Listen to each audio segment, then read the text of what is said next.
Let's all sing this verse together అండి.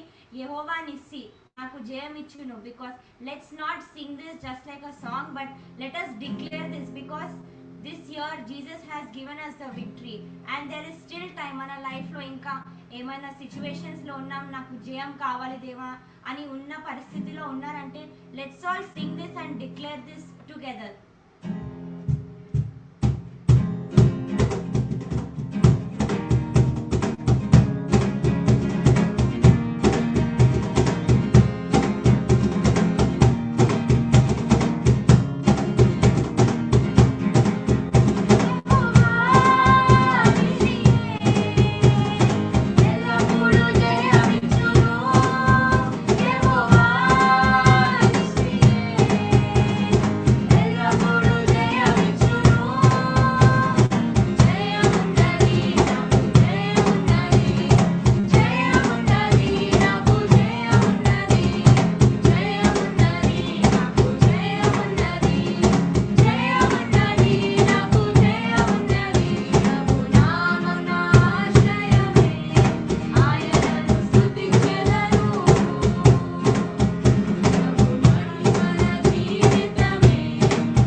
Let's all take this time, let's prepare our hearts. మనము November మంత్లో second వీక్లో ఉన్నాము and let's reflect back in this year 2025. Lord, you have been so gracious to all of us, dear Lord. You have protected me, you have protected my family. When we look into the recent situations, చాలా మంది వాళ్ళ లైఫ్స్ని ఈజీగా they are losing their lives. In a blink of an eye, there are so many people, just passing away.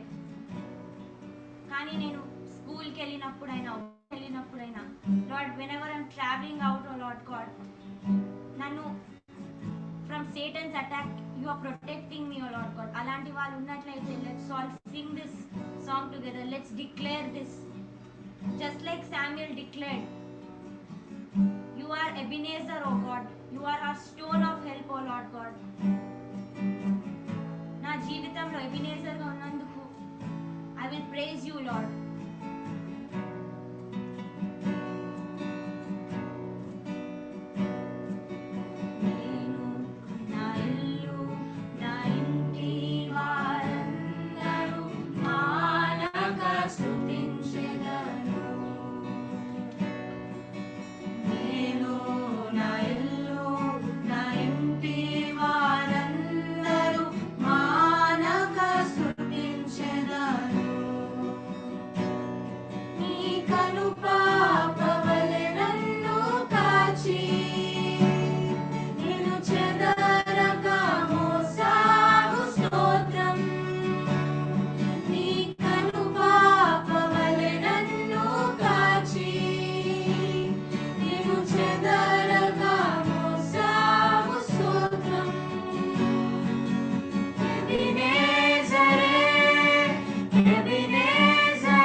Lord, thank you for being there for us, oh Lord God.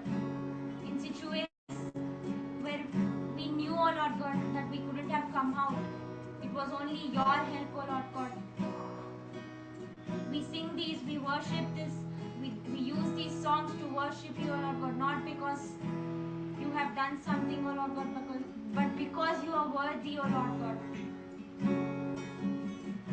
Lord, keep us safe and keep us sound, O Lord God, even as we, O Lord God, move on and listen to the testimony, O Lord God. I pray that whoever is going to share their testimony, O Lord Jesus, I pray that their testimony is, O Lord God,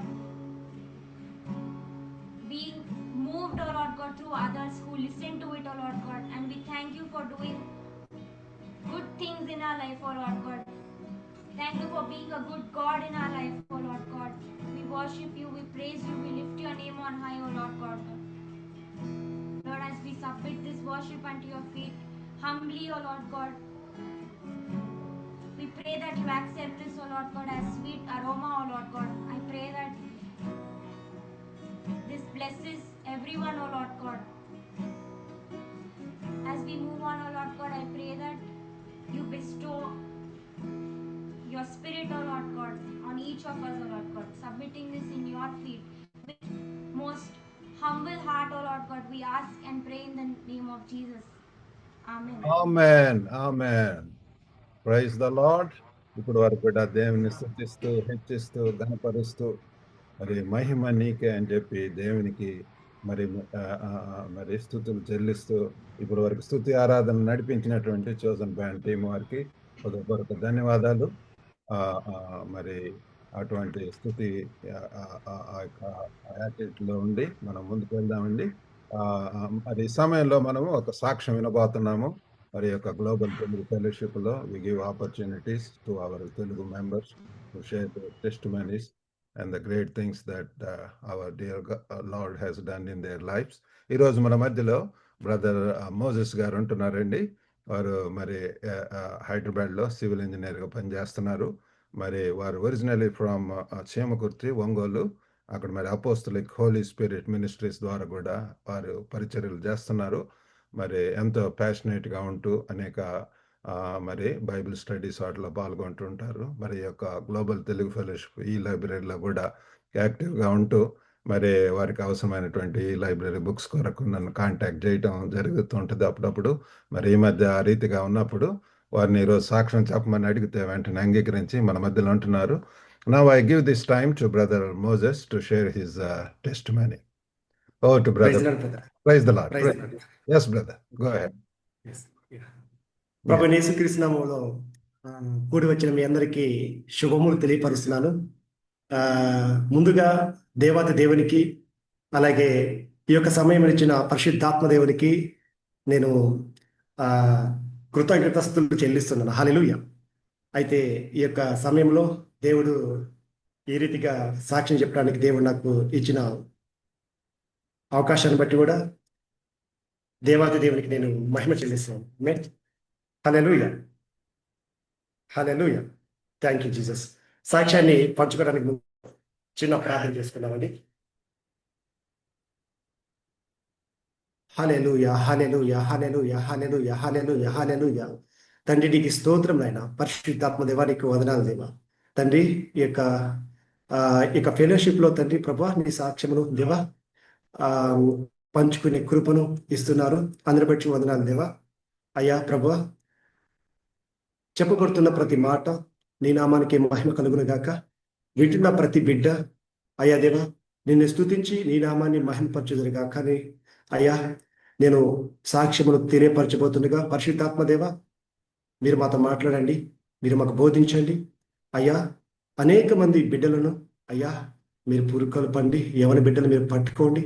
అలాగే తండ్రి నీ నామానికి మహిమ కలుగునుగా కానీ నేను ప్రకటిస్తూ చిన్న ప్రార్థనలు యేసుక్రీస్తు శక్తి గలమని ప్రార్థించడం చిన్న తండ్రి. Amen. Praise the Lord. Hallelujah. నిజంగా ఈ యొక్క ఫెలోషిప్లో కూడి ఉండటం ఎంతో సంతోషకరం. పాస్టర్ గారికి నేను టెలిగ్రామ్లో నేను ఒక మెసేజ్ చేయడం జరిగింది. కానీ పాస్టర్ గారు లేట్గా రెస్పాండ్ అయ్యారు. లేట్గా నాకు మెసేజ్ ఇవ్వడం జరిగింది. కానీ అప్పటి నుండి నేను ప్రార్థిస్తూనే వచ్చా ఈ ఫెలోషిప్ గురించి. ప్రభువా, ఒక్కసారైనా నేను పాస్టర్ గారిని కలవాలి, ఒక్కసారైనా నేను అతనితో నేను మాట్లాడాలని నేను ఎంతగానో ప్రార్థన చేశాను. ఎందుకంటే పరిశుద్ధాత్మ దేవుడు నాకు పాస్టర్ గారితో చాలా అవసరం ఉంది. ఇప్పుడిప్పుడే సేవ అనుభవంలోకి వస్తున్నాను. ఇప్పుడిప్పుడే పరిశుద్ధాత్మ దేవుని యొక్క కృపను పొందుకొని నేను ముందుకు తన సేవలో దేవుడు నన్ను వాడుకోవడం జరిగింది. అయితే ఈ విధంగా దేవుడు నిజంగా నేను చేసిన ప్రార్థన, దేవుడు నాకు ఇచ్చిన ఆ యొక్క సమాధానం అందరి బట్టి దేవాది దేవుని మహిమ చెల్లిస్తా. హల్లెలూయా, హల్లెలూయా. కాబట్టి నేను తెలియపరచబోతున్నాను. మాది ఒంగోలు, ఆంధ్రప్రదేశ్, ఏపీ, చేమకుర్తి దగ్గర ఒక విలేజ్లో దేవుడు నాకు జన్మను ఇవ్వడం జరిగింది. అలాంటి స్థితిలో నేను ఉన్నప్పుడు నా యొక్క సాల్వేషన్, నా యొక్క రక్షణకు ముందుగా నేను రక్షణలోకి రావడానికి ముందుగా నేను ఎలాగ ప్రభువుని తెలుసుకున్నాను, నేను ఎలాగ ప్రభుకి నేను ప్రభు దగ్గరికి నేను చేరుకోగలిగానంటే అది ఒక సండే స్కూల్ పరిచర్య ద్వారా మాత్రమే నేను చేరుకోగలిగాను. అందరి బట్టి దేవాతి దేవునికి నేను మహిమ చెల్లిస్తా. హల్లెలూయా, హల్లెలూయా. అది ఎలా నేను ప్రభుని తెలుసుకోగలిగానంటే ఒక సండే స్కూల్ నాకు స్టడీ నేను చేస్తున్నప్పుడు, నాకు స్టడీ రానప్పుడు సండే స్కూల్ టీచర్స్ ఏవైతే నాకు కంఠత వాక్యాలు మాకు పలికించేవారో ఆ కంఠత వాక్యాలు నేను గుర్తుపెట్టుకుని నెక్స్ట్ సండే కల్లా నేను చూడకుండా చెప్పాలి. హల్లెలూయా. అంటే చదివే లేని టైంలో, అక్షరాలే రాని టైంలో పరిశుద్ధాత్మ దేవుడు నా జీవితంలో చేసిన గొప్ప కార్యం ఏంటంటే చెప్పినది వాక్యం పలికించడం, ఆ పలికిన వాక్యం వినటం, విని మరలా నెక్స్ట్ సండే నేను ఆ వాక్యాన్ని నేను చెప్పడం. ఇలాగా మా చర్చిలో సీనియర్ బాయ్స్ అలాగే జూనియర్ బాయ్స్ 2 టీములుగా సండే స్కూల్ పరిచర్య ఉండడం జరుగుతుంది. అయితే జూనియర్ బాయ్స్లో నేను ఉన్నప్పుడు 1st క్లాస్ నుండి 4th క్లాస్ వరకు జూనియర్ బాయ్స్గా మా యొక్క సేవలో పరిచర్యలో పరిగణించడం జరుగుతుంది. అయితే అలాగే నేను ఆ యొక్క వాక్యముల పోటీలో కానీ, అలాగే కంఠత వాక్యాల విషయంలో కానీ, అలాగే మాకు కొన్ని VBSS జరిగేవి చిన్నప్పుడు. ఇలాగ నేను ఫస్ట్ క్లాస్లో దేవుడు నాకు ఫస్ట్ క్లాస్లో దేవుడు నాకు మంచి బహుమతులతో దేవుడు నన్ను అలంకరించేవాడు. ఈ విధంగా మా యొక్క సంఘ కాపర్లు కానివ్వండి, సండే స్కూల్ టీచర్స్ కానివ్వండి, వెంటనే నన్ను 4th క్లాస్ చదువుతున్న ఆ టైంలోనే సీనియర్ బాయ్స్లోకి నన్ను ఆ యొక్క తరగతిలోకి నన్ను పంపించడం జరిగింది. అయితే సీనియర్ బాయ్స్లో కూడా దేవుడు నన్ను బ్లెస్ చేయడం జరిగింది.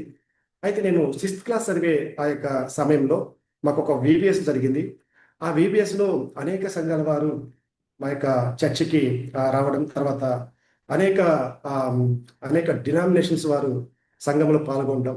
ఈ విధంగా మాకు నేను 6th క్లాస్ చదివే ఆ టైంలో మాకు ఒక VBS పెట్టడం జరిగింది. ఆ టైంలో దేవుడు నన్ను పట్టుకోవడం జరిగింది. ఆ టైంలో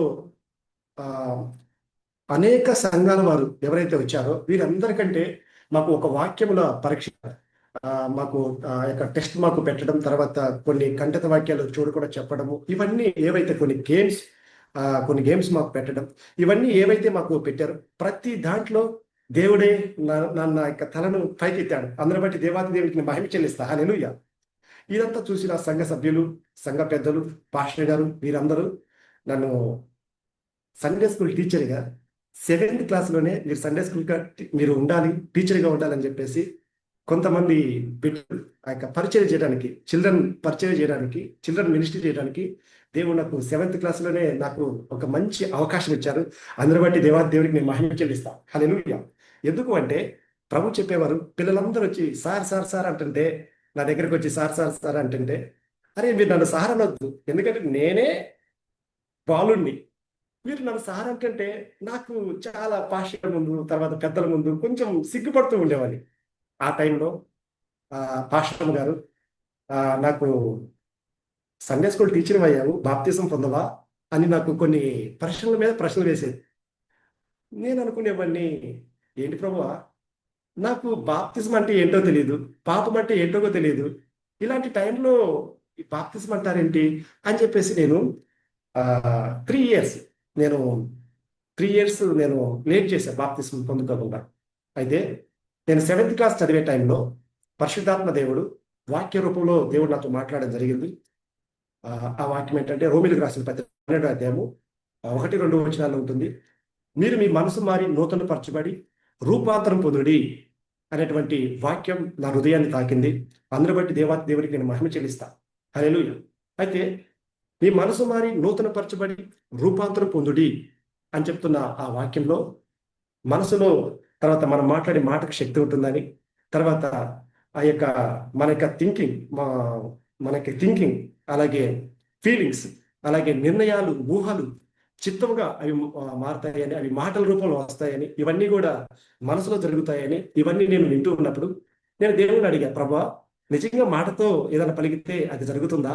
నిజంగా మరి నేను ఒక ₹1,00,000 అమౌంట్ కావాలి, నాకు ఇస్తావా అని చెప్పేసి దేవుణ్ణి ఈ విధంగా నేను ప్రశ్న వేసేవాడిని, దేవుణ్ణి ఈ విధంగా నేను అడిగేవాడిని. అయితే దేవుడు అనేవాడు 1,00,000 కాదు 10 కోట్లని నేను ఇస్తాననేవాడు. హల్లెలూయా, హల్లెలూయా. అయితే ఆ టైంలో సరే నాకు 1,00,000 వద్దు, కానీ నేను 10th క్లాస్ స్కూల్ ఫస్ట్ రావాలి, నాకు ఇస్తావా అని నేను దేవుణ్ణి అడిగా, ప్రామిస్ చేశాను. నేను 10th క్లాస్లో స్కూల్ వస్తే అప్పుడు నేను బిడ్డగా మారుతా, నేను రక్షణలోకి వస్తా అని చెప్పేసి దేవుని దగ్గర ఒక ఒప్పందం నేను తీసుకున్నాను, ఒక నిర్ణయం నేను తీసుకున్నాను. కానీ ఎప్పుడైతే వాక్యాన్ని చదవటం నేను ప్రారంభించానో, ఎప్పుడైతే వాక్యాన్ని ధ్యానం చేయడం నేను ప్రారంభించానో, నిజమే మాట్లాడే ప్రతి మాటకు శక్తి ఉంటుంది. ఆ శక్తి లేని వాటిని క్రియేట్ చేయగలుగుతుంది. హల్లెలూయా. దేవుడు ఎలాగైతే సృష్టిని లేని వాటిలో నుండి దేవుడి సృష్టిని ఎలాగైతే కలుగజేశాడో, మనం కూడా అలాంటి పవర్, అలాంటి శక్తి దేవుడు మన నోట్లో ఉంచాడని నాకు దేవుడు ఆ వాక్యం ద్వారా తర్వాత రోజుల్లో తెలియపరచడం జరిగింది. 10th క్లాస్ అయిపోయింది, ఎగ్జామ్స్ రాసేసాను, రిజల్ట్ రానే వచ్చాయి. ఇప్పుడు దేవుడు నన్ను అడుగుతున్నాడు,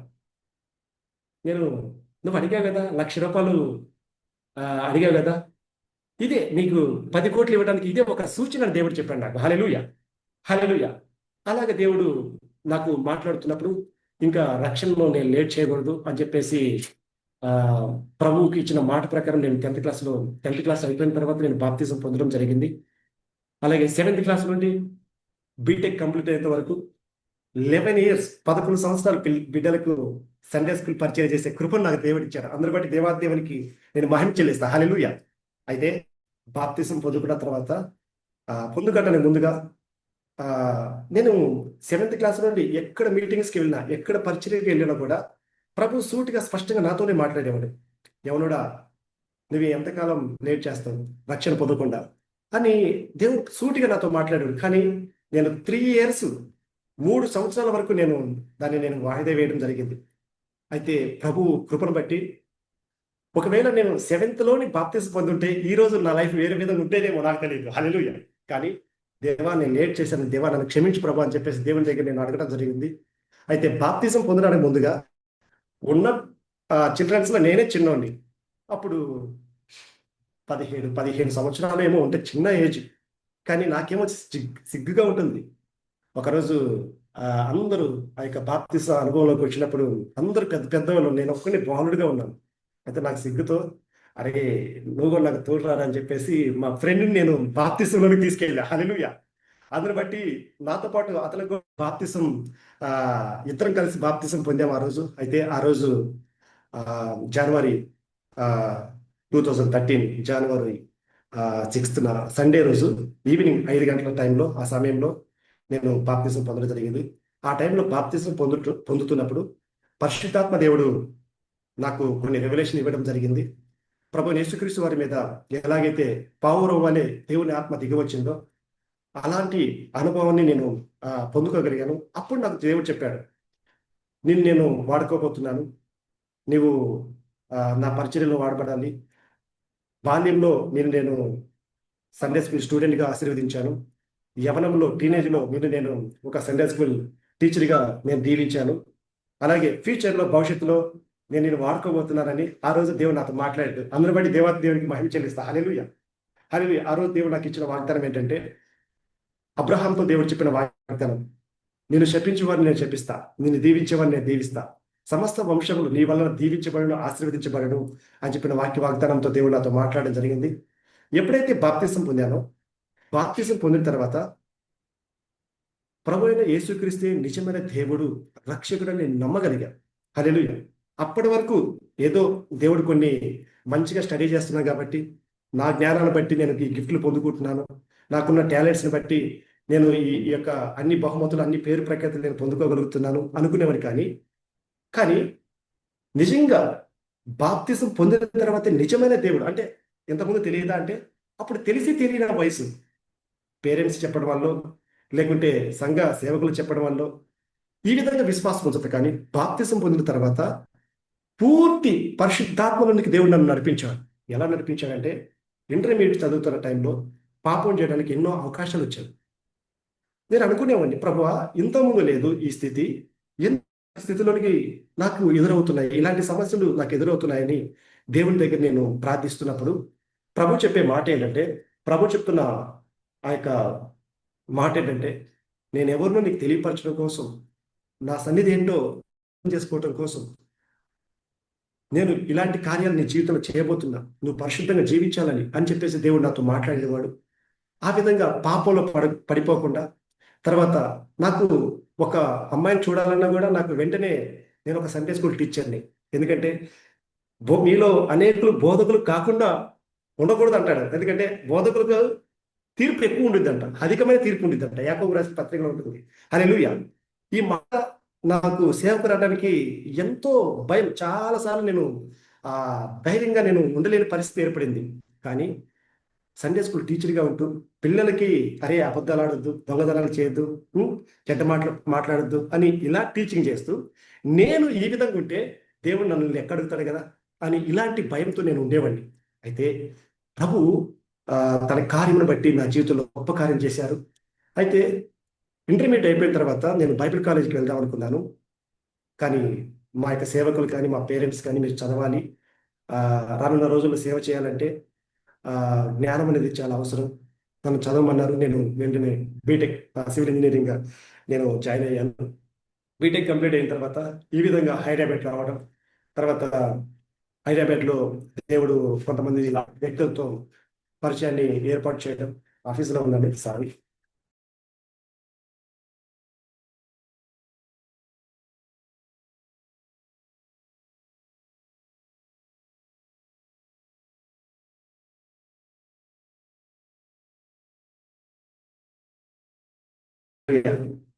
అనేది మాకు ఇప్పుడు వర్కర్స్ అందరూ వెళ్ళిపోయే టైం ఇది.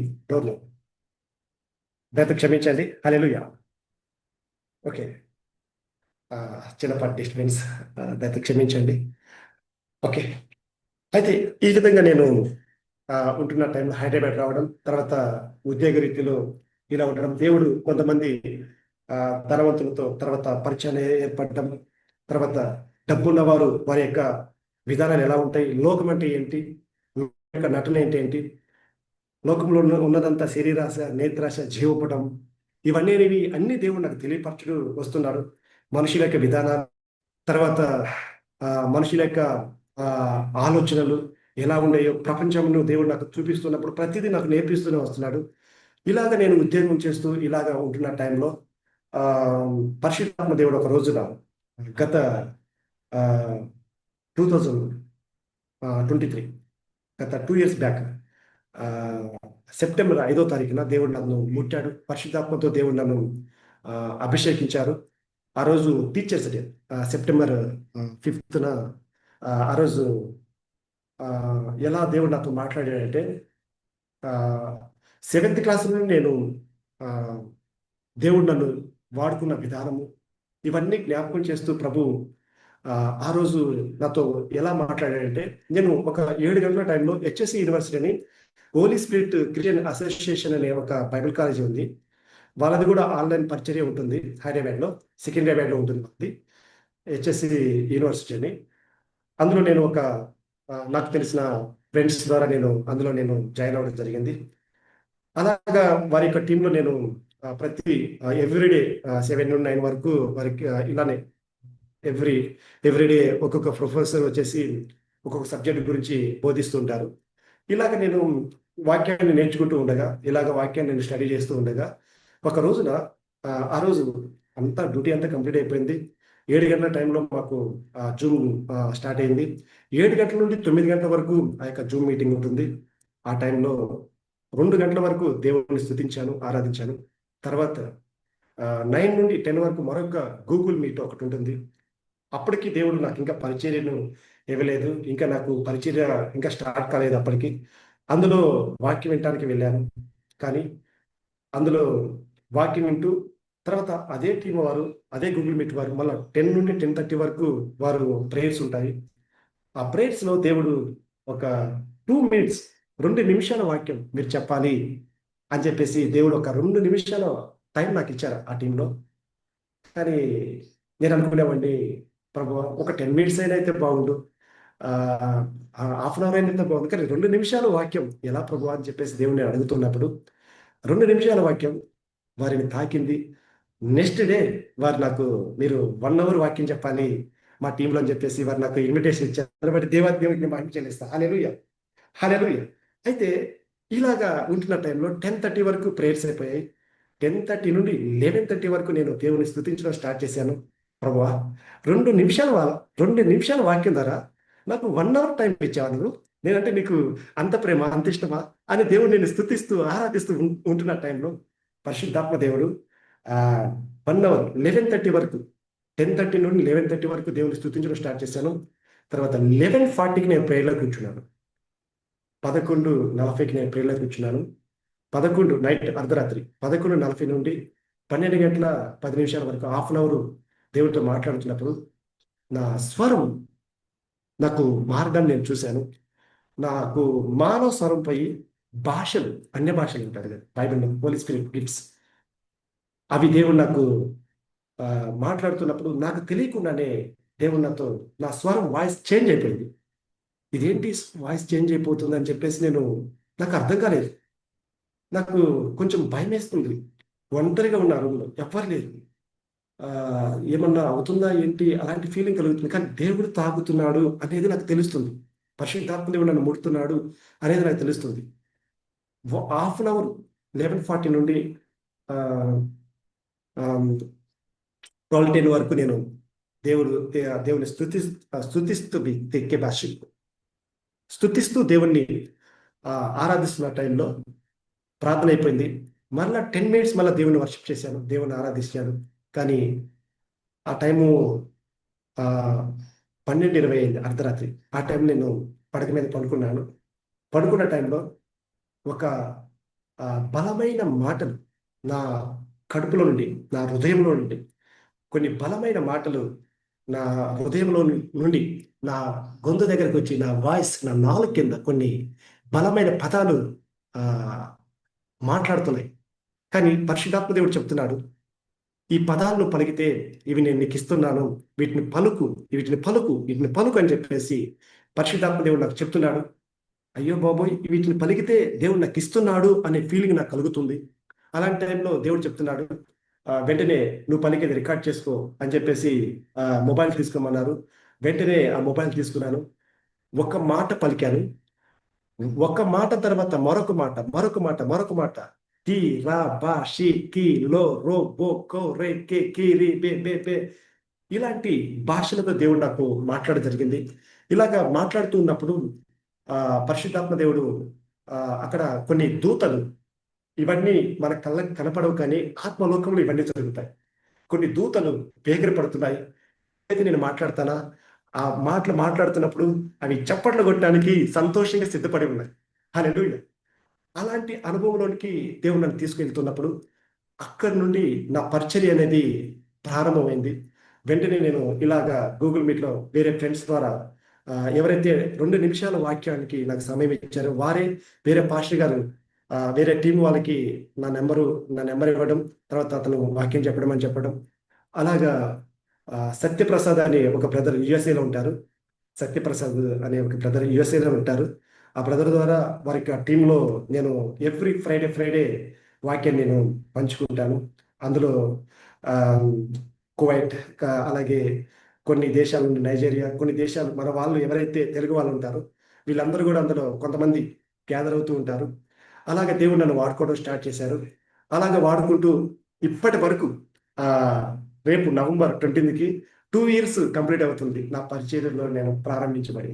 ఇలాగా దేవుడు నాతో మాట్లాడడం, చాలా మంది స్వస్థతలు పొందుకోవడం, అలాగే దేవుడు వారికి విడుదల ఇవ్వడం, తర్వాత వాక్యం ద్వారా బలపరచబడి, తర్వాత ఇలాగ పరిచయం జరుగుతూ ఉన్నప్పుడు దేవుడు నాకు బయట కొన్ని కొంతమంది ఆహ్వానించడం, ఇలాంటివన్నీ కూడా నా జీవితంలో జరుగుతూ వచ్చాయి.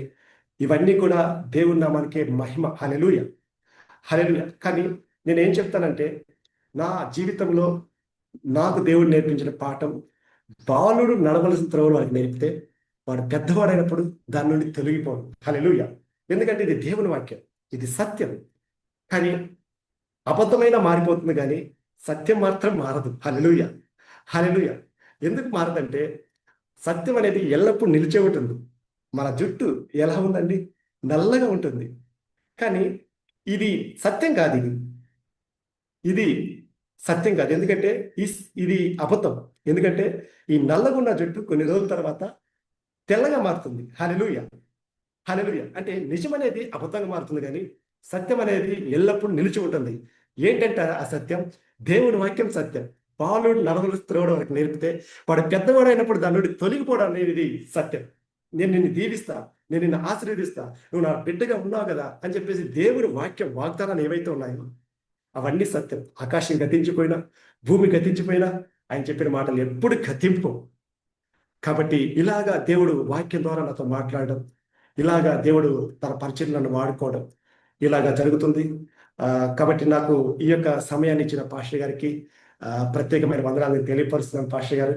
అలాగే నాకు నా గురించి మీరు ప్రేయర్ చేయండి, నా యొక్క పరిచర్య గురించి, అలాగే నా మ్యారేజ్ గురించి కూడా మీ అందరూ ప్రార్థనలో జ్ఞాపకం చేసుకోవాల్సిందిగా తెలియపరుస్తున్నాను. ప్రజెంట్ హైదరాబాద్లో సివిల్ ఇంజనీరింగ్గా నేను జాబ్ చేస్తున్నాను. దేవుడు తన పరిచర్యలో వాడుకునేలాగా, ఇంకా బలమైన కార్యాలు దేవుడు చేయలాగా మీ యొక్క వ్యక్తిగత ప్రార్థనలో జ్ఞాపకం చేసుకోవాల్సిందిగా తెలియపరుస్తున్నాను. ప్రైజ్ లార్డ్ పాస్టర్ గారు. Praise the Lord, praise the Lord. మనం చాలా శక్తివంతమైనటువంటి సాక్ష్యం వింటున్నాము. ఏ రీతిగా ప్రభువారు మరి వారిని సందర్శించి చిన్నతనం నుంచి కూడా 7వ క్లాస్ నుంచి సండే స్కూల్ పరిచర్యలో ఉంటూ మరి బీటెక్ ద్వారా కూడా మరి ఆ పరిచర్యలో ఉంటూ తర్వాత ఇంకా దేవుడు వారిని అనేక పరిచర్యల్లో వాడుకోవటము, జాతీయ అంతర్జాతీయంగా కూడా అనేక మరి ఆన్లైన్ మీటింగ్స్ వాటిలో కూడా దేవుడు వాడుకుంటున్నాడు. మరి మనందరం కూడా బ్రదర్ మోజెస్ కొరకు ప్రార్థన చేద్దామండి. రానటువంటి దినాలలో వారిని శక్తివంతంగా వాడుకొని దేవునికి మహిమొచ్చులాగా జీవించినట్లు let's all pray for him. And thank you so much, Brother Moses, for your time with us. May God bless you. సరే అండి, praise the Lord, praise the Lord. సరే అండి, మనం వాక్యం వినక ముందు one more song from our chosen band team.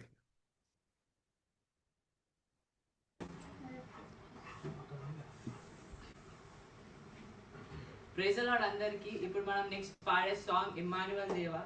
మనతో దేవుడు ఎప్పుడు ఉంటాడని రిజెంబుల్ చేసేది Emmanuel. And we say that God gonna help us throughout the day and night అని చెప్తాం కదా. అండ్ నిజంగా దేవుడు మనకి హెల్ప్ చేస్తాడు. ఇప్పుడు బ్రదర్ మోజెస్ ని కూడా 7th క్లాస్లో ఎన్నుకున్నట్టు మనకు కూడా చాలా మంచి ఆపర్చునిటీస్ వస్తాయి ఫ్యూచర్లో. We have to be with him, we have to grow strong in him, and we have to praise him with all our hearts and with all our lungs. Let's praise God.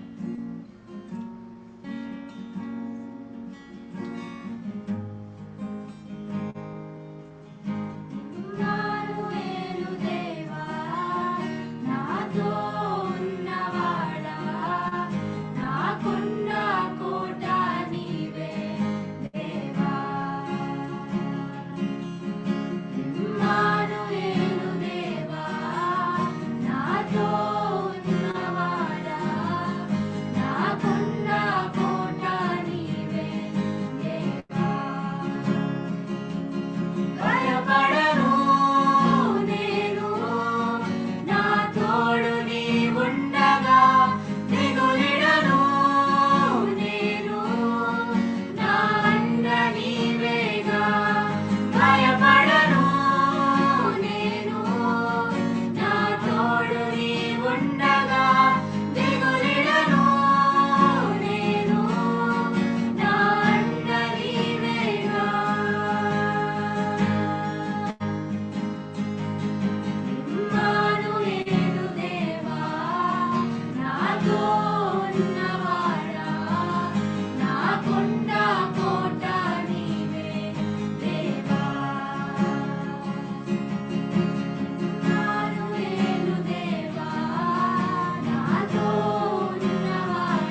wonderful time that you have given to us, Heavenly Father, Lord. Lord, Heavenly Father, we praise you, Heavenly Father, Lord. We worship you, Heavenly Father, Lord.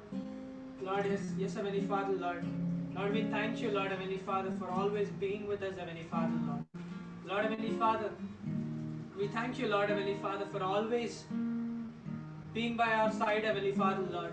For never letting us go, Heavenly Father, Lord. For always being with us, Heavenly Father, Lord. For showing us what is right and what is wrong, Heavenly Father, Lord. For always protecting us, Heavenly Father, Lord. Lord, even Heavenly Father, even in the times where we messed up, even in the times where we gone into the wrong ways, Heavenly Father, Lord. Lord, you have never left us, Heavenly Father, Lord. Lord, Heavenly Father, you are always with us, Heavenly Father, Lord, and we praise you for that, Heavenly Father. We worship you, Heavenly Father, Lord.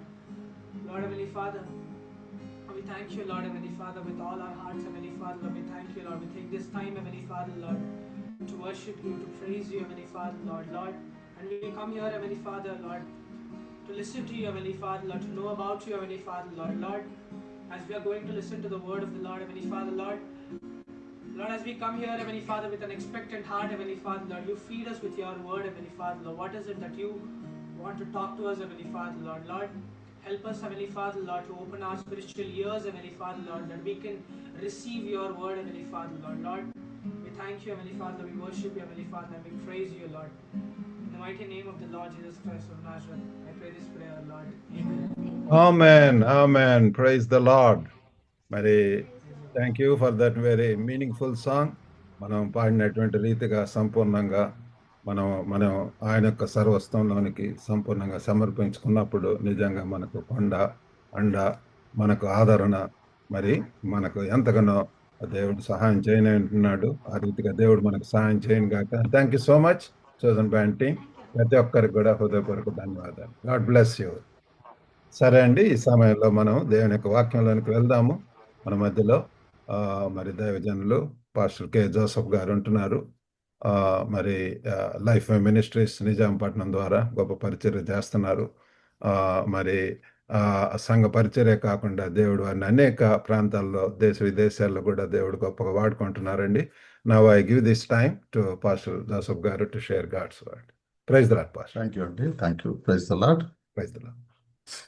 దేవుడు గడిచిన కాలం అంతా కూడా మనల్ని కాపాడి మరలా ఈ రీతిగా మనందరం కూడా ఈ గ్లోబల్ తెలుగు ఫెలోషిప్ ద్వారా కలుసుకోవటానికి దేవుడు ఇచ్చిన సహాయాన్ని బట్టి దేవునికి ప్రత్యేకమైన వందనాలు చెల్లిస్తున్నాను. అదేవిధంగా మరి కార్యక్రమాన్ని నిర్వహిస్తున్నటువంటి డాక్టర్ సల్మాన్ గారికి, అదేవిధంగా మేరీ సుజాత టీచర్ గారికి నేను ప్రత్యేకమైన వందనాలు చెల్లిస్తున్నాను. అంతేకాకుండా ఈరోజు సాక్ష్యం చెప్పినటువంటి బ్రదర్ మోజెస్ గారికి, అదేవిధంగా చూజన్ బ్యాండ్ వారికి, పాల్గొన్న ప్రతి ఒక్కరికి కూడా నేను ప్రభు పేరిట అందరికీ ప్రత్యేకమైన వందనాలు చెల్లించుకుంటున్నాను. దేవుని వాక్యాన్ని చదువుకుందాం. మత్తయి సువార్త 2వ అధ్యాయము 11వ వచనాన్ని మనం చదువుకుందాం. మత్తయి సువార్త 2వ అధ్యాయము 11వ వచనాన్ని ఈరోజు మనం చదువుకొని మనం దేవుని వాక్యంలోనికి ప్రవేశిద్దాం. మత్తయి సువార్త 2వ అధ్యాయము 11వ వచనం. వారు ఆ నక్షత్రమును చూచి అత్యానంద భరితులై ఇంటిలోనికి వచ్చి తల్లి అయిన మరియను ఆ శిశువును చూచి సాగిలపడి ఆయనను పూజించి తమ పెట్టెలు విప్పి బంగారమును సాంబ్రాణిని బోళమును కానుకలుగా ఆయనకు సమర్పించిరి. మనము క్రిస్మస్ పండుగకి దగ్గరగా వస్తున్నాం కనుక మరి ఈ వారము నెక్స్ట్ వచ్చేటువంటి నెల కూడా క్రిస్మస్కు సంబంధించినటువంటి వర్తమానాలు చెప్పాలని దేవుడు ప్రేరేపించాడు. ఈరోజు మరి జ్ఞానులు యేసు ప్రభు జన్మించినప్పుడు తూర్పు దేశపు జ్ఞానులు వచ్చారు. యేసు ప్రభు జన్మించినప్పుడు తూర్పు దేశపు జ్ఞానులు వచ్చి ఈ తూర్పు దేశపు జ్ఞానులు నేరుగా యెరూషలేము వెళ్ళారు. ఈ యెరూషలేము వెళ్ళి యెరూషలేములో హేరోదు రాజును దర్శించుకోవటం జరిగింది. హేరోదు రాజును దర్శించుకున్నప్పుడు హేరోదు రాజును మీరు అడిగారు, అయ్యా మరి యూదుల రాజుగా పుట్టినటువంటి వాడు ఎక్కడ?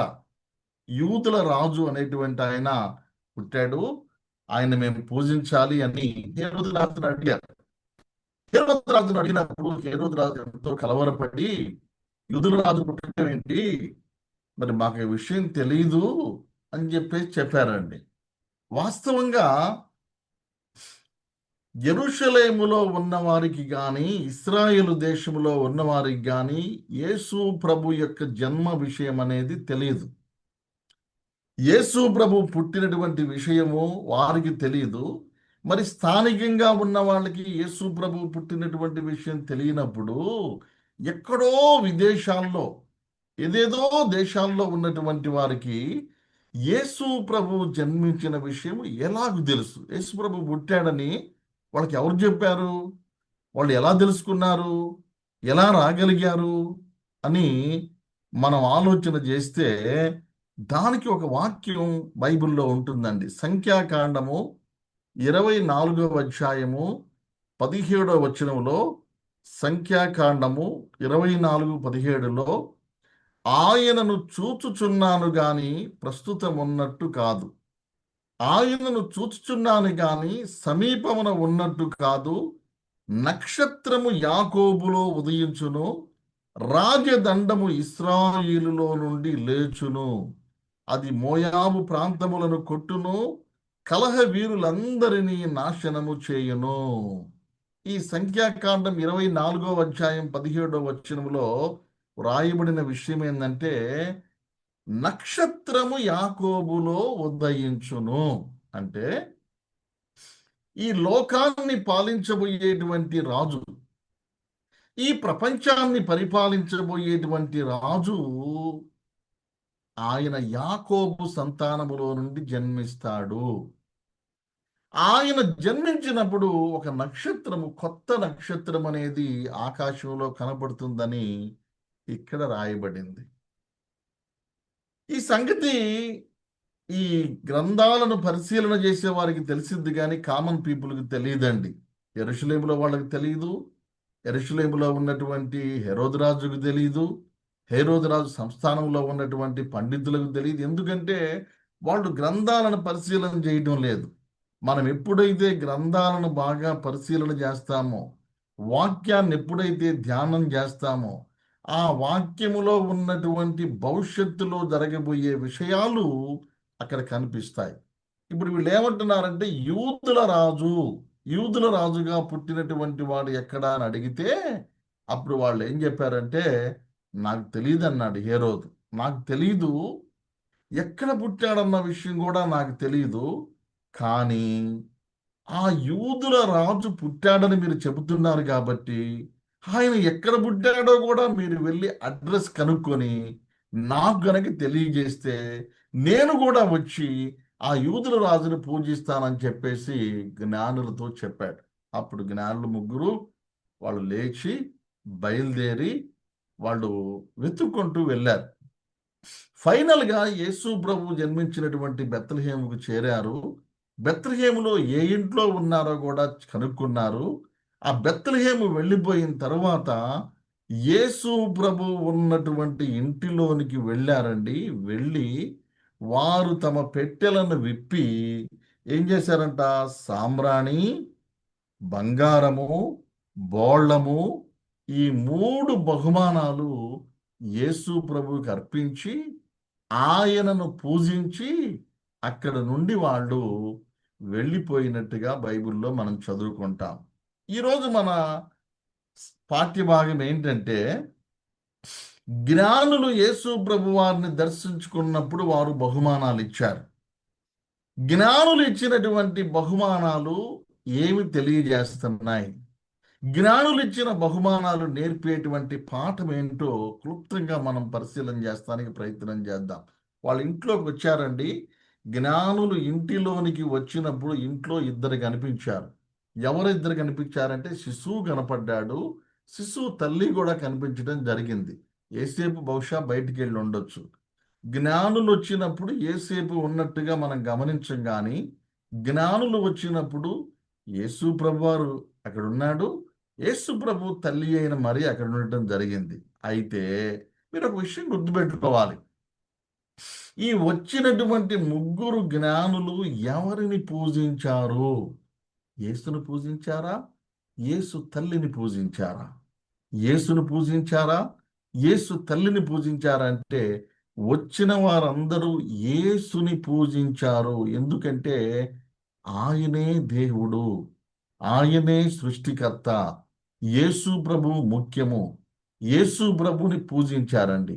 ఆ తర్వాత మరియకి బహుమానాలు ఇచ్చారు కానీ మరియను పూజించినట్లుగా అక్కడ రాయబడదు. కనుక అందరూ గమనించండి. చాలా మంది ఏం చేస్తారంటే మరియమ్మ గారిని పూజ చేస్తూ ఉంటారు. నేను దాన్ని తప్పుపట్టడం లేదు కానీ, విమర్శించడం లేదు కానీ, మనము యేసు ప్రభువుని మాత్రమే పూజించాలి. అంతేగాని వేరే వారెవ్వరిని పూజించడానికి వీలు లేదు. జ్ఞానులు యేసుని పూజించారు. యేసుని కాకుండా వేరెవరినైనా పూజిస్తే వాళ్ళెవరో మీరు చెప్పాలి నాకు. జ్ఞానులు యేసుని పూజించారు. యేసుని కాకుండా వేరే వాళ్ళని పూజిస్తే వాళ్ళు ఏమవుతారు అంటే ఏమవుతారు? ఎక్స్పెక్ట్ చేయండి. అజ్ఞానులు అవుతారు. జ్ఞానులైతే యేసుని పూజించారు. నువ్వు యేసుని కాకుండా ఎవరెవరినో పూజిస్తున్నావు అంటే అర్థం ఏంటంటే నువ్వు జ్ఞానివి కాదు. ఆ జ్ఞానుల గుంపులో నువ్వు లేవు. నువ్వు అజ్ఞానివి, మూర్ఖుడివి అని అర్థం అన్నమాట. సరే, ఆ టాపిక్ పక్కన పెట్టేద్దాము. ఈ ముగ్గురు 3 బహుమానాలు తెచ్చారు. ఒక ఆయన ఏం తెచ్చాడంటే సామ్రాణి తెచ్చాడు. రెండో వ్యక్తి ఏం తెచ్చాడంటే బంగారం తెచ్చాడు. మూడో వ్యక్తి బోళం తెచ్చాడు. ఈ ముగ్గురు తెచ్చినటువంటి బహుమానాలు మనం ఆలోచిద్దాము. ఈ ముగ్గురిలో సామ్రాణి తెచ్చినటువంటి జ్ఞాని పేరు క్యాస్పర్. ఈ క్యాస్పర్ CASPER, క్యాస్పర్. ఈ క్యాస్పర్ అనేటువంటి వ్యక్తి ఒమన్ దేశం నుండి వచ్చాడండి. ప్రజెంట్ ఒమన్, మా Oman capital Muscat. Present capital Muscat ఒమన్కి. ఈ ఒమన్ దేశంలో సామ్రాణి దొరుకుతుంది. ఒమన్ దేశంలో కాకుండా ప్రపంచంలో వేరు దేశాల్లో సామ్రాణి ఎక్కడా పండదు, దొరకదు.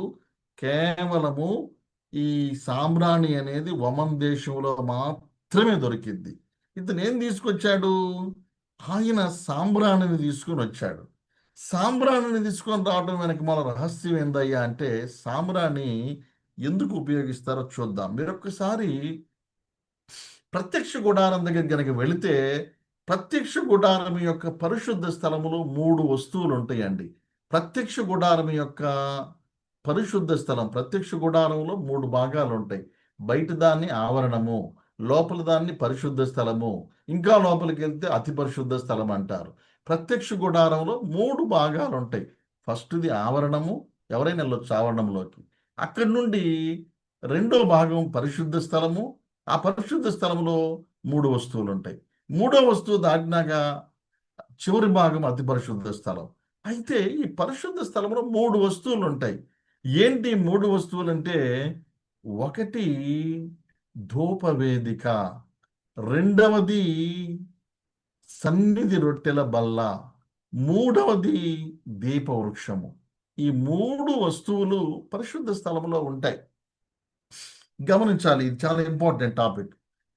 మనము ఒకసారి దేవుని సన్నిధిలోకి ప్రవేశించిన తర్వాత దేవుని ఆలయంలోకి వచ్చినాక 3 వస్తువుల్ని మనం ఫేస్ చేస్తాం. మధ్యలోనేమో ధూపవేదిక ఉంటుంది, కుడివైపునేమో ఒక బల్లుండి బల్ల మీద రొట్టెలు పెట్టుంటాయి, ఎడం వైపునేమో దీపవృక్షం ఉంటుంది. ఈ 3 నేర్పే పాఠాలు ఏందయ్యా అంటే, ముందు బల్ల, ఈ బల్ల మీద రొట్టెలు పెడతారు. రొట్టెలు కూడా ఎలాంటి రొట్టెలు అంటే వెచ్చని రొట్టెలు పెట్టాలి. రొట్టెలు కూల్ అవ్వకూడదు. ఆ బల్ల మీద పెట్టేటువంటి రొట్టెలు వెచ్చని రొట్టెలు అయి ఉండాలి. ఇది దేనికి గుర్తయ్యా అంటే అనుదిన దేవుని వాక్యము, దేవుని వాక్యానికి గుర్తుగా ఉంది. ఈ బల్ల మీద పెట్టేటువంటి రొట్టెలు మామూలు రొట్టెలు కాదు. 12 రొట్టెలు పెడతారు. ఇవి వెచ్చగా ఉండాలి. చల్లారిపోతే వాటిని తీసి మళ్ళీ వాటి ప్లేస్లో వెచ్చటి రొట్టెలు వేడిగా ఉన్నాయి పెట్టాలి. ఎప్పుడు కూడా రొట్టె వెచ్చగా ఉండాలి. వెచ్చని రొట్టెలు. ఈ వెచ్చని రొట్టెలు అన్నది దేనికి గుర్తంటే అనుదిన దేవుని వాక్యము. రక్షణ పొందినటువంటి వ్యక్తి కంటిన్యూస్గా దేవుని వాక్యాన్ని వినాలి, చదవాలి, ధ్యానం చేయాలి. అప్పుడే రక్షణ నిలబడుతుంది. ఈ వాక్యం అనేది లేకపోతే విశ్వాసి ఆత్మీయ జీవితంలో పతనమైపోతాడు. అందుకని ఈ రొట్టెలు పెట్టేటువంటి బల్ల సన్నిధి రొట్టెల బల్ల అంటారు. ఇది నేర్పే పాఠం ఏంటంటే ఎప్పుడు కూడా వాక్యం వినాలి మనం. ఈ వాక్యం అనే ఆహారం, ఆ వాక్యం కూడా ఏమై ఉండాలి? ఎప్పుడు పాడిందే పాట పాసిపళ్ళు దాసుడు అంటారు కొంతమంది. విన్న వాక్యమే, అదే వాక్యం. అది కాదండి. వాక్యములో 2 భాగాలు ఉన్నాయి, గుర్తుపెట్టుకోండి. వాక్యములో 2 భాగాలు ఉన్నాయి. ఈ 2 భాగాలు ఏంటంటే, దేవుడు మోషే గారికి కొండ మీద ధర్మశాస్త్రం ఇచ్చేటప్పుడు 10 వాక్యాలని దేవుడే తన చేతితో రాశాడు. 10 వాక్యాలను, 10 ఆజ్ఞలను దేవుడే చేత్తో రాశాడు.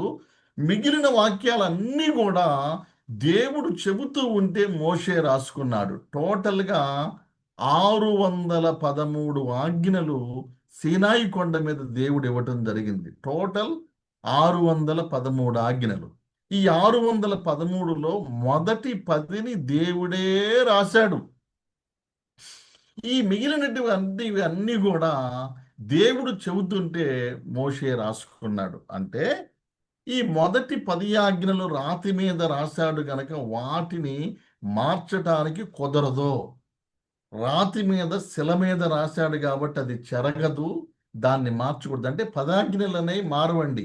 ఎప్పుడు కూడా ఏ కాలమైనా, ఏ సంవత్సరమైనా, ఏ తరమైనా 10 ఆజ్ఞలు అనేవి మారవు. 10 ఆజ్ఞలు కూడా ఏంటనుకున్నారు? మొదటి 5 ఆజ్ఞలు దేవుని పట్ల మనం ఎలా ప్రవర్తించాలి, తర్వాత 5 ఆజ్ఞలు పొరుగు వాని పట్ల ఎలా ప్రవర్తించాలి. ఈ రెండేనండి. ఫస్ట్ దేవుని పట్ల మనం ఎలా బిహేవ్ చేయాలి, దేవుణ్ణి మనం ఎలా ట్రీట్ చేయాలి, దేవునితో మనం ఎలాంటి రిలేషన్షిప్ కలిగి ఉండాలన్నది మొదటి 5 ఆజ్ఞలు. రెండో 5 ఆజ్ఞలు మన పొరుగు వారితో మనం ఎలాగుండాలి, సాటి మనుషులతో ఎలాగుండాలి, సాటి మనుషుల్ని ఎలా ప్రేమించాలి. ఇవి 5 ఆజ్ఞలు. 10 ఆజ్ఞలు ఉంటాయి. ఈ 10 ఆజ్ఞలు మారవు. ఇక మిగతాది మొత్తం కూడా మారే వాక్యం అన్నమాట. అంటే ఏ రోజు వాక్యం ఆ రోజే. 10 ఆజ్ఞలు మారవు. అందుకని ఇశ్రాయేలుకి మన్నా కురిపించినప్పుడు కూడా అనుదినము మన్నా కురుస్తుంది. ఈ రోజు మన్నా ఈ రోజే, మళ్ళీ ఈ రోజు రేపు కుదరదు. ఈ రోజు కురిసిన మన్నా ఈ రోజే తినాలి. మళ్ళీ ఈ రోజు మన్నా రేపు తినడానికి వీల్లేదు, అది పాచిపోయిద్ది, దాన్ని పడేసేయాలి. పులిపిండి తినొద్దు అని చెప్పాడు దేవుడు, పుల్లని తినొద్దు అని చెప్పాడు దేవుడు. కనుక ఈ రొట్టెల బల్ల అనేది ఉండిద్దండి. రొట్టెల బల్ల మీద దేవుని వాక్యానికి సాదృశ్యమైనటువంటి రొట్టెలు పెడతారు. ఇవి వెచ్చగా ఉండాలి, గుర్తుపెట్టుకోండి, చల్లబడకూడదు. మనం ఇడ్లీ తినాలి, ఎలాంటివి కోరుకుంటాము? వేడివేడి ఇడ్లీ కావాలి, వేడివేడి పదార్థాలు కావాలి. అలాగే వాక్యం కూడా ఫ్రెష్గా ఉండేటువంటి వాక్యం ఏ రోజుకి ఆ రోజు మనం పొందుకోవాలి. అది బల్ల తెలియజేసేది. ఇక రెండో భాగం ఏంటంటే ధూప వేదిక ఉండిద్ది. ఈ ధూప వేదిక దగ్గరికి యాజకుడు వచ్చి సాంబ్రాణి వేస్తూ ఉంటాడు. సాంబ్రాణి వేసినప్పుడు అలా పొగ పైకి వెళ్ళిపోతూ ఉంటుంది. ఈ యాజకుడు ప్రజలందరి పక్షంగా ప్రార్థన చేస్తాడనమాట. కనుక యాజకుడు దేవునికి మానవునికి మధ్యలో నిలబడి ఆయన ప్రార్థనలు చేస్తూ ఉంటాడు. అంటే ప్రజలందరి పాపాలను పరిహరిస్తూ ఉంటాడు. కనుక ఈ జ్ఞానుల్లో క్యాస్పర్ అనేటువంటి వ్యక్తి, అంటే ఒమన్ దేశం నుండి వచ్చినటువంటి క్యాస్పర్ అనే వ్యక్తి సాంబ్రాణి ఎందుకు తెచ్చాడంటే యేసు ప్రభువు వారిని ఒక యాజకునిగా చూపిస్తున్నాడు. యాజకుని కోణములో అంటే యేసు ప్రభు దేవుని ఉగ్రత మన మీదకి రాకుండా మనందరి పక్షాన ఆయన ఒక యాజకుడిగా ఉండి విజ్ఞాపన చేస్తున్నట్టుగా దేవుని వాక్యం అనేది మనకి తెలియజేస్తూ ఉంటుంది. అదేవిధంగా మనం కనుక హెబ్రీ పత్రిక 9వ అధ్యాయం 11వ వచనం చదువుకుంటే హెబ్రీ 9:11లో కానీ హెబ్రీ పత్రిక అంతా కూడా యేసు ప్రభు వారు ఒక యాజకుడుగా మనకి కనిపిస్తాడు. అంటే ఈ జ్ఞాని చేసిన పనేంటి? యేసు ప్రభు ఒక యాజకుడు, ప్రజల పాపాలన్నిటినీ పరిహరించేది ఆయనే. ఇందాక పాట పాడుకున్నాం, ఆ పాటలో కూడా ఇదే వాక్యం, మత్తయి 1:21లో మాటలవి. అక్కడ ఏమని ఉంటుంది? ఆయనే తన ప్రజలను వారి పాపముల నుండి విడిపించును. అంటే ఏంటి? యాజకుడు ప్రార్థన చేసి ధూపము వేసి దేవునికి మనిషికి మధ్యలో ఉండి ఆ దేవుని ఉగ్రత మానవుల మీదకి రాకుండా మానవుల పాపాన్ని పరిహరించి దేవునికి మానవునికి మధ్యలో సంధానకర్తగా ఉండి ఆయన పనిచేయటం అనేది జరుగుతూ ఉంటుందన్నమాట. కనుక ఈ సాంబ్రాన్ని తెచ్చినటువంటి వ్యక్తి నేర్పే పాఠం ఏంటంటే యేసు ప్రభువారు ఒక యాజకుడు, యేసు ప్రభు రక్షకుడు, యేసు ప్రభు శిక్షించేవాడు కాదు, యేసు ప్రభు ఆయుధాలు పట్టేవాడు కాదు, యేసు ప్రభు వారు నరకానికి పంపేవాడు కాదు. ఆయన మనందరి పక్షంగా ఆయన విజ్ఞాపనకర్తగా ఈయన చూపిస్తూ ఉన్నాడు. ఇక తర్వాత రెండో వ్యక్తి చూద్దాం. రెండో జ్ఞాని పేరు మెల్కోయిర్. ఈ మెల్కోయిర్ అనేటువంటి ఆయన, ఈ మెల్కోయిర్ ఇథియోపియా దేశం నుండి వచ్చాడండి. ఈయన బంగారం తీసుకొచ్చాడు. ఇథియోపియా దేశం నుండి మెల్కోయిర్ అనేటువంటి జ్ఞాని వచ్చి ఆ వచ్చేటప్పుడు బంగారం, మీకు అందరికీ తెలుసు ప్రపంచంలో ఫైనెస్ట్ గోల్డ్, ప్రపంచంలో ప్యూర్ గోల్డ్ దొరికే ప్రాంతం ఏంటంటే ఆఫ్రికా. మీరు ఇప్పుడు కూడా చూస్తూ ఉండుంటారు. బెస్ట్ గోల్డ్ మైన్స్ ఎక్కడున్నాయంటే ఆఫ్రికాలో ఉన్నాయి. ఇప్పుడు ఈయన ఏం తెచ్చాడు? ఆఫ్రికా నుండి బంగారాన్ని తీసుకుని వచ్చాడు. దాని అర్థం ఏంటంటే బంగారం అనేది రాజరికానికి గుర్తు, బంగారం అనేది కింగ్షిప్కి గుర్తు, బంగారం అనేది రాజులను సూచిస్తుంది, బంగారం అనేది రాజమగుటాన్ని సూచిస్తుంది. గనక యేసు ప్రభుని ఈయన అంటే ఈ మెల్కోయిర్ అనేటువంటి జ్ఞాని ఏం చేస్తున్నాడంటే యేసు ప్రభుని రాజుగా చూపిస్తున్నాడు. అంటే మొదటి రాకడలో యేసు ప్రభు అని ఎలా వచ్చారు? యాజకుడిగా వచ్చాడు. రెండో రాకడలో ఎలా వస్తాడు? ఆయన రాజులకు రాజుగా వస్తాడు. ఈ ప్రపంచాన్ని బైబిల్ కానీ మరి ఇతర గ్రంథాలు కానీ పరిశీలన చేస్తే ఈ ప్రపంచాన్ని 7 రాజులు పాలించాలి. 7వ రాజు పాలించిన తర్వాత ఈ ప్రపంచ చరిత్ర ముగిసిపోతుంది. ఈ భూగోళాన్ని 7 మంది రాజులు పాలించాలి. 7వ రాజు పాలించిన తరువాత ప్రపంచ చరిత్ర సంపూర్ణంగా అంతమైపోతుందండి. ఈ 7 రాజ్యాలు నేను ఒకసారి చెప్తా వినండి. గతంలో చెప్తే మళ్ళీ రిమైండ్ చేస్తాను. ఒకటి అందరికంటే ముందు ప్రపంచాన్ని పాలించింది ఈజిప్ట్ దేశం. ఈజిప్ట్ దేశం అందరికంటే ముందు ప్రపంచాన్ని పాలించింది. ఈజిప్ట్ తర్వాత సిరియా వాళ్ళు పాలించారు. సిరియా తర్వాత బబులోన్ వాళ్ళు పాలించారు. బబులోన్ తర్వాత పర్షియా వాళ్ళు పాలించారు. పర్షియా తర్వాత గ్రీకులు పాలించారు. గ్రీస్ తర్వాత రోమియులు పాలించారు. 7వ రాజు రావాలి. మళ్ళీసారి చెప్తున్నా, ప్రపంచంలో 7 రాజ్యాలు పాలన చేయాలండి. అందరికంటే మొదట ప్రపంచాన్ని పాలించింది ఈజిప్టు సామ్రాజ్యము. ఈజిప్టు నాగరికత హిస్టారికల్గా అన్నిటికంటే పురాతనమైన నాగరికత. అంటే ఈజిప్టు దేశం కంటే ముందు ఈ ప్రపంచంలో ఎక్కడ టెక్నాలజీ అనేది లేదు. పిరమిడ్లు ఆ దినాల్లోనే కట్టబడినాయి. ప్రపంచాన్ని పాలించింది మొదట ఈజిప్టు దేశం. ఈజిప్ట్ దేశం తర్వాత నీనివే పట్టణం రాజధానిగా సిరియా వాళ్ళు. సిరియా తర్వాత నెబుకద్నెజరు కాలంలో బబులోను.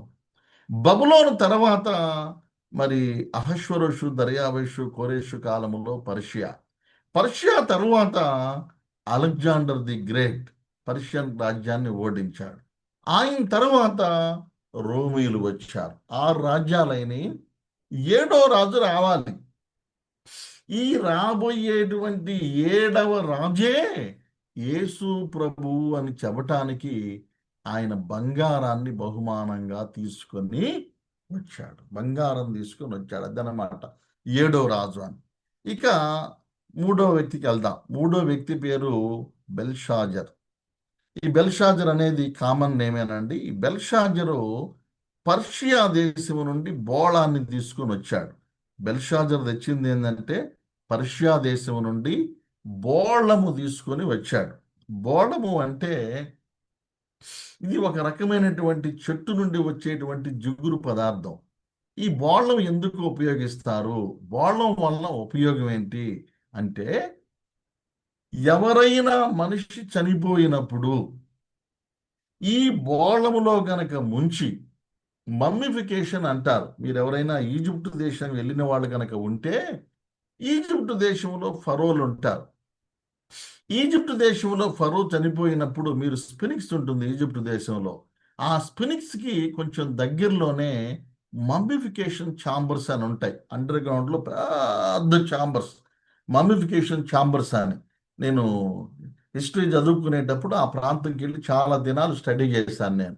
ఆ స్పినిక్స్కి దగ్గరలో ఓ పెద్ద పెద్ద ఛాంబర్స్ ఉంటాయి అన్నమాట. ఈ ఛాంబర్స్లో ఈ ఈజిప్టు దేశంలో ఉన్నటువంటి పండితులు, ఈజిప్టు దేశంలో ఉన్న రాజ వైద్యులందరూ ఏం చేస్తారంటే, రాజు చనిపోయినప్పుడు, అంటే ఈజిప్టు దేశం యొక్క రాజు చనిపోయినప్పుడు ఆ రాజు డెడ్ బాడీ తీసుకొచ్చి ఈ యొక్క బోళములో సోక్ చేస్తారు. బోళములో ముంచి 2 నెలల నుంచి 3 నెలల దాకా బోళములోనే బాగా నానబెడతారు. బోళంలో నానబెట్టినప్పుడు ఈ బోళం అనేది ఏమైందంటే ఆ బాడీ అంతా కూడా ఆ బాడీ అబ్జర్వ్ చేస్తుంది అనమాట. ఒక మనిషి చనిపోయాడు, వెంటనే పురుగులు పడతాయండి. పురుగులు పడి బాడీ అంతా పాడైపోయింది. వెంటనే వోమ్స్ అనేవి వచ్చేస్తాయి అన్నమాట. అది పాడైపోయింది డెడ్ బాడీ. ఆ బాడీ పాడవకుండా, అంటే ఏ ఓము కూడా రాకుండా, ఏ పురుగు కూడా రాకుండా, ఏ సూక్ష్మజీవి కూడా రాకుండా ఈ యొక్క బోళములో కెమికల్ వాల్యూస్ ఉంటాయి అన్నమాట. ఈ బోళములో నానబెట్టినప్పుడు ఒక 2 months దాకా 3 months దాకా నానబెట్టి బాగా సోక్ చేసినాక ఆ డెడ్ బాడీని తీసి ఒక లెనిన్ క్లాత్ తోటి చుట్టి తీసుకుని వెళ్ళి భద్రపరుస్తారు. అలా భద్రపరిస్తే ఎన్ని సంవత్సరాలైనా కూడా ఆ శరీరము పాడవదు. మీరెప్పటికి కూడా ఈజిప్ట్ మ్యూజియంలో రామ్సెస్ II యొక్క డెడ్ బాడీ ఉంది ఈ రోజుకి, ఈవెన్ టుడే. ఇప్పుడు కూడా మీరు ఈజిప్ట్ దేశం వెళ్తే, మ్యూజియంకి వెళ్తే అక్కడ $50 టికెట్ ఉండిద్ది. అంటే ఏది మ్యూజియం బయట చూసి రావటం కాదు, లోపలికి వెళ్ళిన తర్వాత $50 టికెట్ ఉండిద్ది. అది కొని వెళితే ఎప్పటికీ, ఈవెన్ టుడే, మోషేతో ఇంటరాక్ట్ అయినటువంటి, మోషేతో మాట్లాడినటువంటి రామ్సెస్ II యొక్క డెడ్ బాడీ, రామ్సెస్ II యొక్క ఆయన భార్య యొక్క డెడ్ బాడీ, ఆయన యొక్క 6 పిల్లల యొక్క డెడ్ బాడీలు ఈ రోజు వరకు కూడా, ఎన్ని సంవత్సరాలండి? పాత నిబంధనలో 3500, అది ఈ యొక్క 5500 ఏళ్ల నాటి డెడ్ బాడీని ఈరోజు చూస్తాం. బోళ్ళం అందుకు ఇదంతా బానే ఉంది. ఈజిప్ట్ దేశంలో వాళ్ళు నమ్మేది ఏంటంటే, ఈ ప్రపంచంలో శక్తివంతమైన దేశం ఐగుప్తు దేశము. ఏ రోజుకైనా ప్రపంచాన్ని ఈజిప్టు దేశమే పాలించింది. ఏ రోజుకైనా ఫరోనే సూపర్ పవర్. ఏ రోజుకైనా ఫరోనే రాజుగా ఉంటాడని వాళ్ళు రాజు యొక్క దేహాన్ని భద్రపరుస్తారు. పిరమిడ్ అంటే ఏంటండి? పిరమిడ్ చూసాం మనం. ఈ పిరమిడ్ అనేది కేవలము ఫరో యొక్క డెడ్ బాడీని భద్రం చేయటానికి కట్టబడింది. కేవలం 25 లక్షల అంత పెద్ద పెద్ద రాళ్లతోటి పిరమిడ్ని బిల్డప్ చేశారు. తీరా వెళ్తే ఏంటంటే ఇట్ ఇస్ ఎ టూమ్. అది మాన్యుమెంట్ కాదు, ఇట్స్ ఎ టూమ్. అది కేవలం సమాధి. మరి అంత బిల్డప్ ఎందుకు సమాధికి? మీరు ఫరో ఇల్లును చూసారంటే మామూలుగా ఉండిద్ది, కామన్గానే ఉండిద్ది. ఫరో ఇల్లు బాగానే ఉంది, మామూలుగానే ఉండిద్ది, ఇంట్లో ఏ గొప్పతనం ఏమి ఉండదు. కానీ ఫరో యొక్క సమాధి చూస్తే ప్రపంచంలో ది గ్రేట్ పిరమిడ్స్ అనమాట. ప్రపంచంలోనే గొప్ప ఇప్పుడు కూడా. మరి ఎందుకు అంత సమాధి? ఎందుకు అంత సెక్యూరిటీ? 25 లక్షల రాళ్ళు పెట్టి ఆ రాళ్ల మధ్యలో మానవుడు వెళ్ళలేనటువంటి మధ్య భాగంలో ఆయన డెడ్ బాడీని పెట్టి, ఆ డెడ్ బాడీయే కాదండి, ఆ డెడ్ బాడీ చుట్టూ 50,000 బంగారపు వస్తువులను పెడతారు. ఆయన గ్లాసులు కానీ, ప్లేట్లు కానీ, చైర్స్ కానీ, స్పూన్స్ కానీ, ఇలాగ కొన్ని 50,000 బంగారపు వస్తువులు పిరమిడ్లో పెట్టి ఫరో దేహాన్ని పెట్టి సీల్ చేసి పెట్టారు. అంటే ఎందుకు అంటే, నేను ఇందాక చెప్పాను, ప్రపంచాన్ని 7 రాజులు పాలించాలి, 6 అయిపోయారు. ఈ 7వ రాజు ఖచ్చితంగా ఫరోనే అవుతాడని ఈజిప్టు ప్రజల నమ్మకం. ఏనాటికైనా మా రాజు మళ్ళీ లేస్తాడు, ఈ ప్రపంచాన్ని పాలించేది ఆయనే. ఆ ఫెయిత్ తోటి, ఆ బిలీఫ్ తోటి అలా పెట్టాడు. సరే, అంతవరకు బాగానే ఉంది. ఈజిప్ట్ హిస్టరీ బాగానే ఉంది. కానీ మరి యేసు ప్రభు దగ్గరికి బోళం ఎందుకు తీసుకొచ్చాడు? రీజన్ ఏంటి? యేసు ప్రభు దగ్గరికి బోళం ఎందుకు తెచ్చాడు అంటే, ఈ జ్ఞాని చెప్పే విషయం ఏందో తెలుసా? ఈ జ్ఞాని ప్రపంచానికి నేర్పించే పాఠం ఏంటంటే, ఇదిగో రేపు ప్రపంచాన్ని పాలించబోయేటువంటి వాడు, మరణాన్ని గెలిచి లేచేటువంటి వాడు, ప్రపంచములో రాజులకు రాజుగా ఉండబోయేది ఆ ఫరో కాదు, ఇప్పుడు జన్మించిన ఈ శిశువైనటువంటి యేసు ప్రభువే అని చెప్పడం కోసం. ఇంకో సత్యం మీకు చెబుతా వినండి. ఫరో చచ్చిపోయినప్పుడు బోళం పూశారు. సేమ్ వే యేసు ప్రభు చనిపోయినప్పుడు కూడా అరిమతయి, యేసేపు, నికోదేము కలిసి బోళము తీసుకొని వచ్చి బోళములో యేసు ప్రభు దేహాన్ని సిద్ధపరిచి సమాధి చేసినట్టుగా పరిశుద్ధ బైబిల్ చెప్తుంది. ఫరోన్ అంటే రాజు కాబట్టి చేశారు. మరి యేసు ప్రభుని ఎందుకు చేశారంటే, ఈ యొక్క బెల్షాజర్ అనేటువంటి జ్ఞాని చెప్పే పాఠం ఏంటంటే, ఈ ప్రపంచములో మరణాన్ని గెలిచి లేచేవాడు, పునరుత్థానుడు అయ్యేవాడు, రాజులకు రాజుగా రాబోయేవాడు యేసే అని. ఇంకో విషయం ఏదో చెప్తా వినండి. ఫరోని సమాధిలో పెట్టి ఇప్పటికీ దాదాపుగా 5500 సంవత్సరాలు అవుతుంది. ఈ రోజు కూడా ఫరో లెగవల. కానీ మన దేవుడైనటువంటి యేసు ప్రభువారు, మనం నమ్మినటువంటి యేసయ్య 3వ రోజునే ఆయన తిరిగి లేచేశాడండి. దేవునికి మహిమ కలుగును గాక. అంటే జ్ఞానులను ఎందుకన్నారు? ఈ ముగ్గురు 3 బలమైన వర్తమానాలు తీసుకొని వచ్చారు. మొదటి జ్ఞానేమో యేసు ప్రభు వారిని ఒక యాజకుడిగా చూపిస్తున్నాడు, పాపాల నుండి విడిపించేవాడిగా చూపిస్తున్నాడు, మన కోసం విజ్ఞాపన చేసే వ్యక్తిగా చూపిస్తున్నాడు. అదొకటి. రెండో విషయం ఏంటంటే, ఈ బంగారం తెచ్చిన వ్యక్తి నేర్పే పాఠం ఏంటంటే, ఈ యేసు ప్రభువే రాజులకు రాజు. ప్రకటన గ్రంథం 19వ అధ్యాయం కానీ, ప్రకటన గ్రంథం 17వ అధ్యాయం కానీ మీరు చదువుకున్నప్పుడు తెల్లని గుర్రం మీద ఎక్కి యేసు ప్రభు వస్తున్నట్లుగా మనకు కనపడింది. అంటే ఎవరు? రాజులకు రాజు. 3 వాహనాలు ఉన్నాయండి బైబిల్లో. బైబిల్లో ఉన్న 3 వాహనాలు ఏంటంటే, ఒకటేమో గాడిద, రెండోదేమో గుర్రం, మూడోదేమో ఒంటె. ఈ మూడింటి మీద ఎక్కాలి. గాడిద మీద యాజకులు ఎక్కుతారు, గుర్రం మీద రాజులు ఎక్కుతారు, ఒంటెల మీద వ్యాపారస్తులు ఎక్కుతారు, బిజినెస్ పీపుల్ ఎక్కుతారు. ఈ 3 గుర్తు. యేసు ప్రభు మొదటి రాకడలో ఏం చేశారంటే, గాడిద మీద ఎక్కి యెరూషలేము వచ్చాడు. రెండో రాకడలో గుర్రం ఎక్కి యేసయ్య రాబోతున్నాడు. దేవునికి మహిమ కలుగును గాక. కనుక ఈ ముగ్గురు జ్ఞానులు నేర్పే పాఠాలు, ఈ 3 విషయాలను ఈ ముగ్గురు జ్ఞానులు మనకి నేర్పిస్తూ ఉన్నారు. అయితే చివరికి ఒక్కొక్క మాట కూడా మీకు చెప్పి నేను ముగిస్తాను, ఒక 2 నిమిషాలు.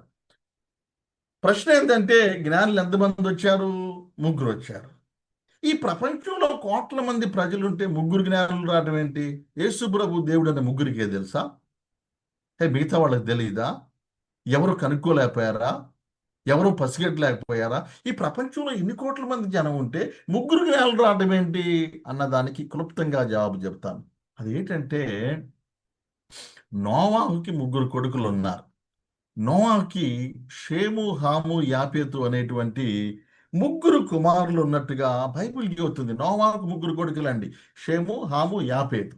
అయితే షేము తెల్లనివాడు, హాము నల్లనివాడు. షేము, హాము, యాపేతు అని 3 ఉన్నారు. ఈ 3 కొడుకుల్లో మనం బైబిల్లో షేము, హాము, యాపేతు అని చదువుతాం, కానీ బైబిల్లో ఉన్న క్రమం కాదండి. పెద్ద చిన్నది ఎలాగున్నారో వినండి. అందరికంటే పెద్దవాడేమో యాపేతు, యాపేతు తర్వాత షేము, షేము తర్వాత హాము. ఈ 3 కూడా మరి నోవాహు కుమారులు అని చెప్పి ఆదికాండంలో మనం చదువుకుంటాం. అందరికంటే పెద్ద కొడుకు యాపేతు ఉన్నాడు కదా. యాపేతు ఐరోపా ఖండానికి చెందినవాడు. అంటే ఇంగ్లాండ్ కానీ, రష్యా కానీ, జర్మనీ కానీ, ఈ తెల్ల దొరలు ఉన్నారు చూసారా, తెల్ల వాళ్ళందరూ కూడా యాపేతు సంతానం. All white skin people. ఈ తెల్ల చర్మం ఉన్నటువంటి, మనం తెల్లోళ్ళని పిలిచేటువంటి, దొరలని పిలిచేటువంటి వీళ్ళందరూ కూడా యాపేతు సంతానం.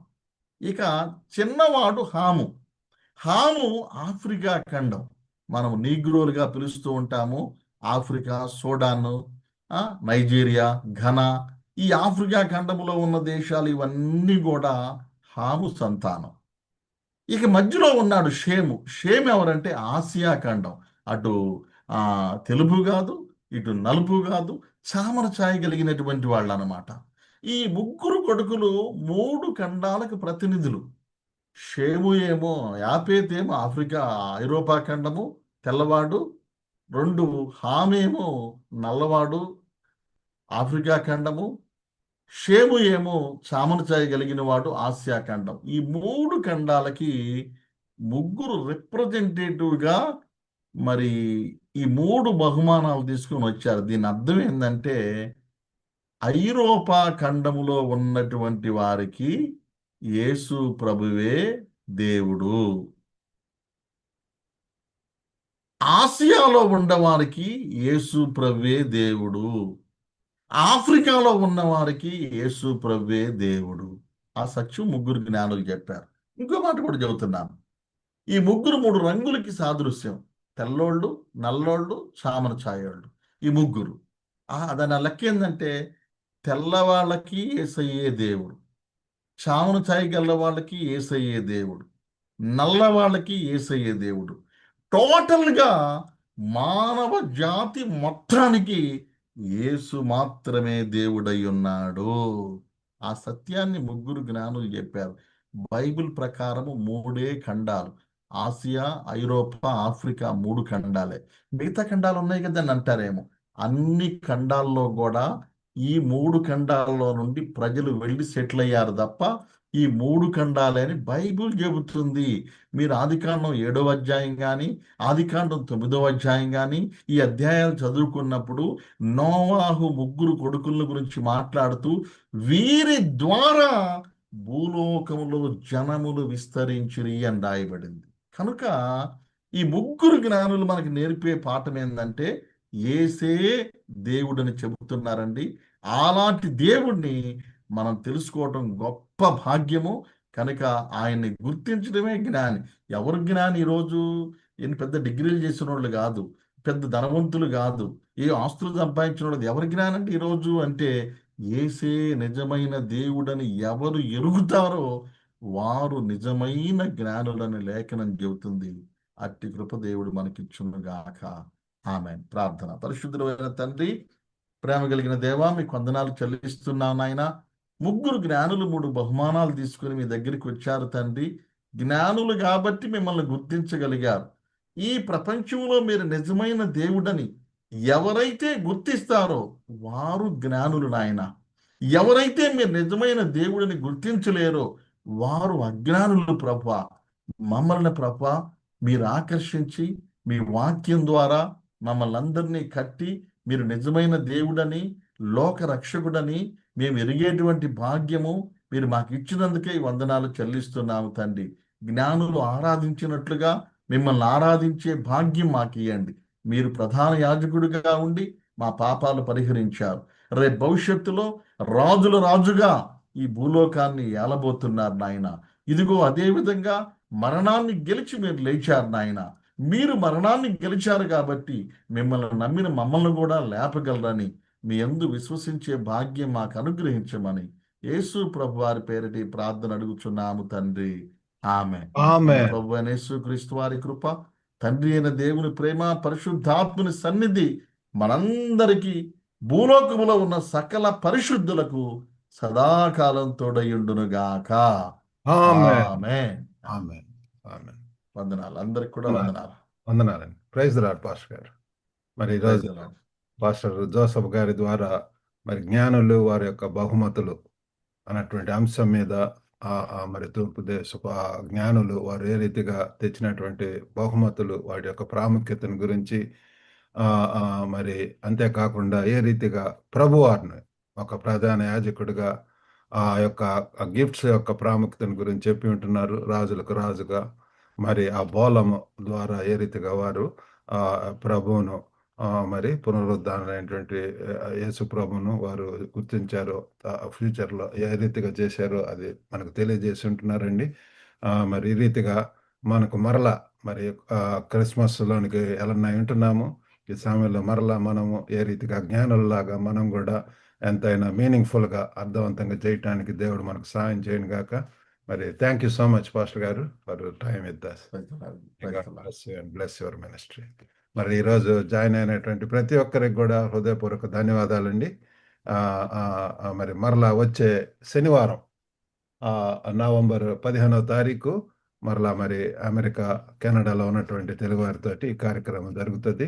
మరి యొక్క గ్లోబల్ తెలుగు ఫెలోషిప్ ద్వారా కూడా అనేక పరిచర్యలు జరుగుతున్నాయి. ఈ లైబ్రరీ ఒకటి, తర్వాత మార్నింగ్ మన్నా, మరి వీటిల్లో మ్యాట్రిమోనీ సర్వీస్ వీటిలో ఉంటున్నాయి. ఆసక్తి కలిగినటువంటి వారు మమ్మల్ని సంప్రదించవచ్చు. అలాగనే యూత్ సర్వీసెస్ కూడా ఫారెన్లో, విదేశాల్లో చదవాలనుకున్న వారికి మరి డీకే ఇంటర్నేషనల్ సర్వీసెస్ ద్వారా మరి బ్రదర్ డానియల్ కరికాల గారు ఆక్లాండ్లో ఉంటారండి. మరి వారి ద్వారా పరిచర్య జరుగుతుంది. మరి ఈ యొక్క పరిచర్యల కొరకు ప్రార్థించవలసిందిగా కోరుతున్నాం. God bless you all. మరలా మనం వచ్చే శనివారం కలుసుకుందామండి. దేవుడు మిమ్మల్ని అందరినీ కూడా దీవించును గాక. Praise the Lord. Praise the Lord Daniel గారు, సుభాషిణి గారు. Praise the Lord. Praise the Lord. Praise the Lord. Rajendra Raju గారు. Praise the Lord. సిస్టర్ గారు, పాస్టర్ జోసఫ్ కిషోర్ గారు. ప్రైజ్ ది లార్డ్ అండి. సిస్టర్ సుశీల గారు. Praise the Lord. Praise the Lord. Praise the Lord. Nehru గారు. Praise the Lord. Once again Banerjee. Praise the Lord. Thank you. Morning doctor Ruth. Praise the Lord. Praise the Lord అండి. Sister Sarah Grace Jayanthi. Praise the Lord. మరలా మనం వచ్చే శనివారం కలుసుకుందాం. God bless you all. సరే, right, ఉంటాం. First praise the Lord. Right, praise the lord.